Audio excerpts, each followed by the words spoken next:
टूटी खाट फटा लंगोट मर गया भाजपा को देकर वोट। सोचा था बनियान के ऊपर नई शर्ट आएगी। कोई नहीं मरा है, सब हो काम के खाने वाले लोगों पर प्रभाव पड़ा है। पहले लोग कहते थे जो भी सारे विज्ञापन के पैसे आप ही लोगों को मिलता है, बोरा का बोरा खोल के नहीं मिलता। तो सुनो, अरे सुन तो लो, मैं क्या कह रहा हूँ, सुन तो लो। कसम खा के बताओ, दांत मत फाड़ो। वो दिन दूर नहीं कि श्रीलंका जैसे आप जैसे पत्रकारों की भी लात जूता और कुटाई से स्वागत करें। माँ ने दूध पिलाया, छठी रात का दूध याद आ जाएगा जनता के बीच में जाओगे तो। जाओ ना, जाओ, रहते क्यों नहीं हो? ये जो हरामखोरी करते हो बैठ के चैनलों में जो डुगडुगी बजा रहे हो, जाओगे तो लात जूते से पिटाई होगी। देशभक्त बनो, अंधभक्त मत बनो। गोबर को च्यवनप्राश समझ के मत चाटो। गोबर का हलवा नहीं बनता, गोबर में ड्राई फ्रूट नहीं डालो। देश के लिए आपके पापा ने आपकी मम्मी को छोड़ दिया होता तो आप पत्रकारिता कर रहे होते? आप बताओ ना। मंत्री विकलिस वाहनों पर कुछ नहीं बोल रहे, प्रधानमंत्री हाथरस के कांड पर नहीं बोल रहे, प्रधानमंत्री मेघालय में चकला घर पर नहीं बोल रहे। भाजपा का जो प्रदेश उपाध्यक्ष जो चकला घर चला रहा था मेघालय में अपने फार्म हाउस पर, जिसके यहाँ जेलेटिन की छड़ें और डेटोनेटर भी बरामद हुआ, जहां अनयूज्ड कंडोम 500 की संख्या में बरामद हुआ, नाबालिग लड़कियां बरामद हुई। अरे भैया, मुंगेरी लाल के हसीन सपने देखना प्रधानमंत्री जी बंद करें। प्रधानमंत्री जी को देश की जनता ने वोट देकर अपने आप को ठगा हुआ, लूटा हुआ महसूस कर रहा है। और जनता ने ये देखा है कि टूटी खाट फटा लंगोट मर गया भाजपा को देकर वोट। सोचा था बनियान के ऊपर नई शर्ट आएगी। कोई नहीं मरा है, सब हो जो हराम का खाता है, सुनो ना भाई, सुनो, आप जैसे हराम के खाने वाले लोगों पर प्रभाव पड़ा है। पहले लोग कहते थे जो भी सारे विज्ञापन के पैसे आप ही लोगों को मिलता है, बोरा का बोरा खोल के नहीं मिलता। तो सुनो, अरे सुन तो लो, मैं क्या कह रहा हूँ, जिस तेजस्वी यादव से आप रोजगार की सवाल पूछ रहे, कभी प्रधानमंत्री से 2 करोड़ युवाओं को रोजगार देने पर सवाल पूछा? प्रधानमंत्री काम में बिजी रहते हैं। मतलब आपको इतना फुर्सत तो नहीं है कि आप देश के युवा के बारे में सोचे हैं? मोर और बत्ता करने में, ड्रेस बदलने में, काला कपड़ा पहन के गंगा में डुबकी लेंगे। वीर सावरकर की तारीफ कर रहे हैं तो आपको उसमें भी जलन हो रहा है। कौन है वीर सावरकर भाई? स्वतंत्रता सेनानी जो अंग्रेजों से माफी मांगा, जो अंग्रेजों के तलवा चाटा, उसका आजादी की लड़ाई में क्या योगदान है? प्रधानमंत्री लाल किले सावरकर, अरे प्रधानमंत्री ने झूठ बोला है। प्रधानमंत्री जी ने झूठ बोला। अगर सावरकर का महिमा मंडन करके उन्होंने चंद्रशेखर आजाद, भगत सिंह, खुदीराम बोस, पंडित राम प्रसाद बिस्मिल, सुखदेव, राजगुरु, भगत सिंह, ठाकुर रोशन सिंह, अशफाक उल्ला खां, महात्मा गांधी का, सरदार पटेल का अपमान किया है। ये सावरकर गोरे अंग्रेजों का दलाल था, मुखबिर था। जिस समय देश में 12 रुपए शिक्षक को मिलता था, उस समय 60 रुपए महीना पेंशन। गोरे अंग्रेज सावरकर का कोई रिश्तेदार नहीं था। किसको? अब माफी मांगा? अरे सुनो ना, माफीनामा मांगा वो नहीं मालूम है आपको? अरे बेशर्मो, शर्म नहीं आती? लाल किले से प्रधानमंत्री ऐसे ही बोल रहे हैं। देश के प्रधानमंत्री है वो। शर्म करो न, तुम्हें शर्म है न देश के प्रधानमंत्री को शर्म है। किस तरीके के सावरकर का महिमा मंडन करके उन्होंने जो देश के महापुरुषों का अपमान किया है, देश के क्रांतिकारी योद्धाओं का, भारत माँ के वीर सपूतों का, जिन्होंने बलिदानी दी है, जिन्होंने कुर्बानी दी है, जिन्होंने फांसी के फंदे को चूमा है, जिन्होंने काला पानी की सजा झेली है, उन सभी वीर सपूतों का अपमान है। शहीदों का अपमान नहीं सहेगा हिंदुस्तान। चिट्ठी किसने लिखा? अरे रोटी खाते हो कि लैट्रिन खाते हो? सावरकर ने 6 बार चिट्ठी लिखा है और सावरकर ने माफीनामा मांगा है। गोरे अंग्रेजों से 3 शर्तों पर समझौता हुआ। अरे सुन नहीं रहे? सावरकर नास्तिक था, सावरकर आस्तिक नहीं था। सावरकर मीट मछली खाता था। तो उसने डिवाइड एंड रूल, जो गोरे अंग्रेजों की पॉलिसी थी, सावरकर ने और जिन्ना ने, यही चीज अखंड भारत को खंड खंड करने वाले ये लोग, जो गोरे अंग्रेजों की दलाली करते थे और बदले में 60 रुपया महीना पेंशन लेने वाले लोग। महिलाओं के बारे में चिराग तले अंधेरा। प्रधानमंत्री जसोदाबेन जी को तो अपना लेते हैं। जिस जसोदाबेन जी को 18 की उम्र में शादी करके 20 में छोड़ दिया, तो प्रधानमंत्री जी कम से कम जसोदाबेन जी को तो अपना लेते हैं। वो भी तो महिला हैं, वो कोई पुरुष थोड़े हैं। अरे भैया, देश के लिए आपके पापा ने आपकी मम्मी को छोड़ दिया होता तो आप पत्रकारिता कर रहे होते?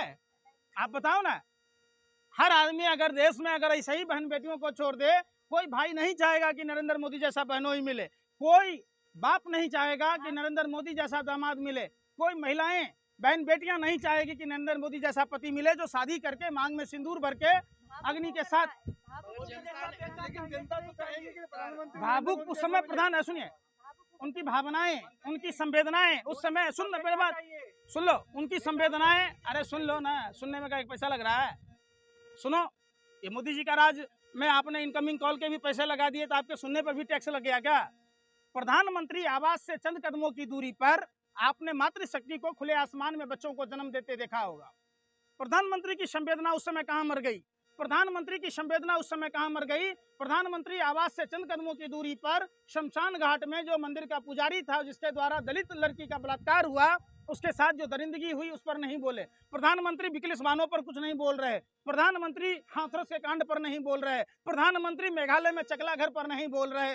प्रधानमंत्री लगातार देश में महिलाओं के उत्पीड़न पर एक शब्द नहीं बोल रहे और प्रधानमंत्री विराट कोहली के कुत्ता पर ट्वीट करते। बताओ, राजनीति में परिवारवाद पर बोले प्रधानमंत्री। कल्याण सिंह कौन था? कल्याण सिंह का बेटा और पोता कौन था? ये परिवारवाद नहीं है। प्रेम सिंह धूमल का बेटा और प्रेम सिंह धूमल ये परिवारवाद नहीं है। राजनाथ सिंह और राजनाथ सिंह का बेटा परिवारवाद नहीं है। कैलाश विजयवर्गीय का बेटा परिवारवाद नहीं है। वसुंधरा राजे और वसुंधरा राजे का बेटा ये परिवारवाद नहीं है। वाह, कमाल करते हो। लेकिन कल प्रधानमंत्री जी ने महंगाई, बेरोजगारी किसी पे कुछ नहीं कहा है। क्यों नहीं कहा? प्रधानमंत्री मौ नहीं बोल पाए, भ्रष्टाचार का भौ नहीं बोल पाए, बेरोजगारी का बौ नहीं बोल पाए। पंकज जी, महंगाई है नहीं तो बोले नहीं। क्या खाते हो? रोटी खाते होगे तो महंगाई नजर आती होगी, लैट्रिन खाते हो तो नहीं नजर आएगी। वित्त जो आदमी रोटी बनाएगा, जो आटा खरीदेगा, आटा महंगा हो गया, राशन महंगा हो गया, जो लोग अन्न खाते हैं उन सभी को मालूम है। जो लोग लैट्रिन खाते हैं उन्हें तो कोई फर्क ही नहीं पड़ता, लैट्रिन तो फ्री में मिले। पंकज जी, मदद डेयरी का दूध में 2 रुपया बढ़ गया, क्या कहेंगे? तुम्हें अरे पत्रकारिता करते हो कि हंसी ठिठोली करते हो दलालों हैं? सारे चीजों प्रोडक्टों का दाम बढ़ गया। प्रधानमंत्री खुद अपने स्पीचों में कहते थे कि जब डीजल पेट्रोल के दाम बढ़ेंगे तो सारी चीजों के दाम बढ़ेंगे। बच्चा जब आप रोता है, आपकी इनकम बढ़ गई? अरे मैं पूछ रहा हूँ, खाओ आप अपने माँ बाप की कसम खा के बताओ। दांत मत फाड़ो, दांत मत फाड़ो। वो दिन दूर नहीं कि श्रीलंका जैसे आप जैसे पत्रकारों की भी लात जूता और कुटाई से स्वागत करे।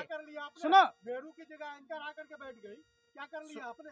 सुन लो, रोड पे खड़े हो जाते और कुछ बोलना है? तुम्हें शर्म नहीं आया? अरे तुम्हें शर्म नहीं आया? तुम्हें शर्म आया कि नहीं आया? बेशरम हो। अरे शर्म हो। तुम्हारी जगह अगर हम लोग होते तो मुंह में कालिक पोत कर चुल्लू भर पानी में डूब मरते। बिल्कुल कैसे आया? क्यों नहीं आप आवाज? निश्चित तौर पर सब, अब ये तो कांग्रेस के प्रवक्ता बताएंगे आपको, लेकिन सुन लो। हाँ तो बता तो रहा हूँ। अरे सुनने रहे, आपके पास सवाल नहीं है, महंगाई का नहीं है, शिक्षा पर नहीं है, बेरोजगारी पर नहीं है, सरहदों की सुरक्षा पर नहीं है, महिला उत्पीड़न पर नहीं है, आप पर है ही नहीं, मंदी पर सवाल नहीं है आपके पास, अर्थव्यवस्था पर सवाल नहीं है। आप लोग बेतुकी, जैसे राजा महाराजा पहले भान रखता था, राजा का गुणगान करने के लिए आप लोगों को छोड़ा हुआ है और आप लोग आतंकवादियों से भी गए गुजरे हो। आप अरे ये बता दीजिए, हमें रखा किस जातिवाद की बात कहते हो? जातिवाद कर रहे हैं आप, दलितों पे क्यों नहीं बोलते आप? कौन नहीं बोला? मैं तो हमेशा से, हमारे फेसबुक प्रोफाइल को भी देखो, जो दलित बच्चे के साथ हुआ सरस्वती शिशु मंदिर में, ये आरएसएस के गलत परवरिश का नतीजा था कि छैल सिंह ने मटका छू दिया। क्या हुआ? मटका बच्चे की जान से ज्यादा था क्या? ये तो हम शुरू से उसकी, हमने कब से पोस्ट डाला हुआ है। आप लोग नहीं देखते या नहीं पढ़ते तो उसमें हमारा दोष। आप लोगों को सवाल, आपने सवाल पूछा, अरे मैं पूछ रहा हूँ, पिछड़ों का बेटा है नरेंद्र मोदी। आप किसके बेटा हैं? आप किसके बेटा हैं? भारत में अकेला नरेंद्र मोदी पिछड़े हैं, बाकी कोई पिछड़ा नहीं है। आप पिछड़े दलितों में कितनों को रोजगार मिला, कितनों को महंगाई की मार नहीं मिली, कितने लोगों को शिक्षा की व्यवस्था की गई, कितने लोगों की स्वास्थ्य की बात हुई। अगर देश की जनता को महंगाई होता ना, तो जिस श्रीलंका की आप बात कर रहे हैं, श्रीलंका की तरफ तक रोड पर गया होता। सुन लो, अरे कोई सोया हुआ नहीं है, लोगों को घर से बाहर नहीं निकलने दिया जा रहा। अरे बेशर्मो, सुन तो लो, सुन लो, सुन, आप बेशर्म हो, आप जनता से जाकर पूछ रहे। अरे माँ ने दूध पिलाया, छठी रात का दूध याद आ जाएगा जनता के बीच में जाओगे तो। जाओ ना, जाओ, रहते क्यों नहीं हो? ये जो हरामखोरी करते हो बैठ के चैनलों में जो डुगडुगी बजा रहे हो, जाओगे तो लात जूते से पिटाई होगी। जनता कहाँ है? किस सड़क पे जनता बताइए? जनता हमेशा विरोध करती रही है, करती रहेगी। जाके देखो सब जगह है, कहाँ नहीं है, कहाँ नहीं है। आप जनता के बीच में पूछते हो? नहीं पूछते। आप जाओ, सुनो, अरे सुनो, अरे बेशर्मो सुन तो लो। हमारे जाके रिक्शा वाले भाइयों से पूछो, जाके आप लोग गृहिणियों से पूछो। अरे सुन नहीं रहे, रिक्शा वाले को राशन मिल रहा है, आपको विज्ञापन मिल रहा, आपको प्रमोशन के लिए पैसे मिल रहा, इसलिए आपके पेट में दर्द हो रहा। सवाल पूछो, देशभक्त बनो, अंधभक्त मत बनो। गोबर को च्यवनप्राश समझ के मत चाटो, गोबर का हलवा नहीं बनता, गोबर में ड्राई फ्रूट नहीं डालो। सुनो, आप सवाल पूछो। अरे बेवकूफों, आप उस समय सवाल पूछने गए सफदरजंग अस्पताल में, जहां भाजपा नेता को सिक्योरिटी गार्ड ने मारा, वहीं उसी अस्पताल में महिला सड़क पर बच्चा को जन्म दिया। आप वहां नहीं थे, घर में डूब के पड़े थे, आप उनकी खबर नहीं दिखा रहे। आप जाके देखो, जाओ विकलांगों से पूछो, जाओ आप दिल्ली दंगा पीड़ितों से पूछो, जाओ आप स्कूल कॉलेजों में पूछो छात्रों से। उन बच्ची का देखा होगा, आपसे तो वो अच्छी बच्ची थी जिसके लिए मोदी जी को मैगी के लिए चिट्ठी लिखा, आपको नहीं दिखाई दिया। उस बच्चे का इंटरव्यू लेने का आपको फुर्सत ही नहीं है। आपको क्या महंगाई दिखाई दे रही है? कब हिंदू खतरे में था भाई? हाँ? 2014 से पहले हिंदू नहीं था भारत में? बंगाल का अरे मैं खतरे में नहीं थे हिंदू, कहीं खतरे में नहीं था। हाँ। शुभेंदु अधिकारी हिंदुओं का पैसा लूट लिया तो भगवान माने कहते हैं कि लूट लो, अब भाजपा में चले जाओ, सारे पाप से मुक्ति दिला लो।